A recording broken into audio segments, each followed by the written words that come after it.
तो चलिए अब बात कर लेते हैं हरियाणा के मौसम की। हरियाणा में इन दिनों कड़ाके की ठंड पड़ रही है। कई जिलों में पारा जो है वो 7 डिग्री सेल्सियस के नीचे आ गया है, नीचे लुढ़क गया है। लगातार कई दिनों से धूप नहीं निकल रही है, जिसका असर अब फसलों और सब्जियों पर भी देखने को मिल रहा है। जहां गेहूं की फसल को इसका फायदा होगा तो वहीं टमाटर खराब हो रहे हैं, तो प्याज की फसलें भी बर्बाद हो रही हैं, सरसों के पेड़ भी प्रभावित हो रहे हैं। तो कुरुक्षेत्र डीडी एक करमचंद ने कहा है कि इस ठंड से गेहूं की फसल को फायदा है, लेकिन बाकी की जो सब्जियां हैं, फल सब्जियां हैं, उसे नुकसान हो रहा है।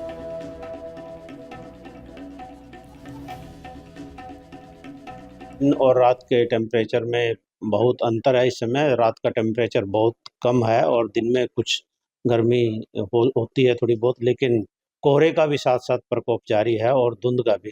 तो इसमें मैं किसान भाइयों को सलाह देना चाहता हूं कि अपनी फसलों की लगातार निगरानी करते रहें। हालांकि ये जो मौसम इस समय चल रहा है कणक की फसल के लिए बहुत बढ़िया है, क्योंकि जितनी ठंड पड़ेगी कणक की बढ़वार रुकेगी, और जैसे बढ़वार रुकेगी तो नीचे से फुटाव स्टार्ट होगा, और जितना फुटाव बढ़िया होगा उतनी पैदावार अच्छी होगी। लेकिन सब्जियां और फलदार पौधे, हमारी जो चारे की फसलें हैं, उसके लिए जो मौसम ठीक नहीं है।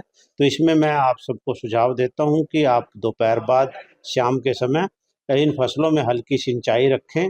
और यदि ज़्यादा पाले का असर आपको चारे की फसल पर विशेषकर दिखाई देता है तो सुबह सुबह आप बिल्कुल ताज़े पानी का ट्यूबवेल चलाकर उसका स्प्रे कर सकते हैं, इससे पाले का असर कम होगा।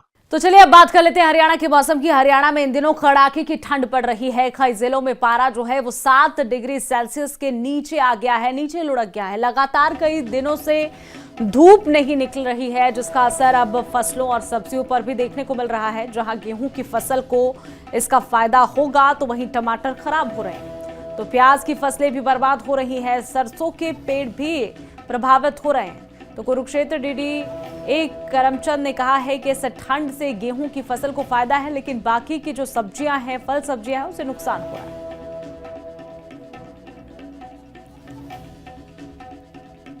दिन और रात के टेम्परेचर में बहुत अंतर है। इस समय रात का टेम्परेचर बहुत कम है और दिन में कुछ गर्मी होती है थोड़ी बहुत, लेकिन कोहरे का भी साथ साथ प्रकोप जारी है और धुंध का भी। तो इसमें मैं किसान भाइयों को सलाह देना चाहता हूं कि अपनी फसलों की लगातार निगरानी करते रहें। हालांकि ये जो मौसम इस समय चल रहा है कणक की फसल के लिए बहुत बढ़िया है, क्योंकि जितनी ठंड पड़ेगी कणक की बढ़वार रुकेगी, और जैसे बढ़वार रुकेगी तो नीचे से फुटाव स्टार्ट होगा, और जितना फुटाव बढ़िया होगा उतनी पैदावार अच्छी होगी। लेकिन सब्जियां और फलदार पौधे, हमारी जो चारे की फसलें हैं, उसके लिए जो मौसम ठीक नहीं है। तो इसमें मैं आप सबको सुझाव देता हूं कि आप दोपहर बाद, शाम के समय इन फसलों में हल्की सिंचाई रखें।